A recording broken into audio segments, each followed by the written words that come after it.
Shopify has a free trial and a $1 per month offer for the first 3 months. That makes it really affordable to get started and gives you plenty of time to make adjustments to your store, even if you don't want to launch right away. To get the extended Shopify offer, sign up using the link right here at the bottom of the screen. Or just scroll down to the video description and click on the first link that you find there. By using that link, you should end up on this sign up page where you can activate a 3-day free trial and your first 3 months for $1 per month by simply entering your email. After clicking the link in the description and entering your email here, follow the prompts to create your account until you land on the Shopify dashboard.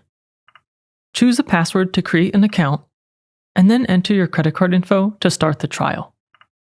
If prompted to choose a plan, try Basic, and then you can skip any customization at this point. Here, you've arrived at the Shopify dashboard.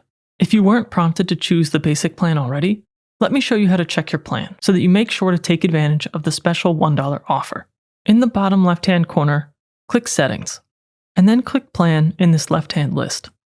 You can verify that you've selected a plan here, or you can click here to change your plan at any time. Now, in the top right corner, click the X, and that will bring us back to the Shopify dashboard.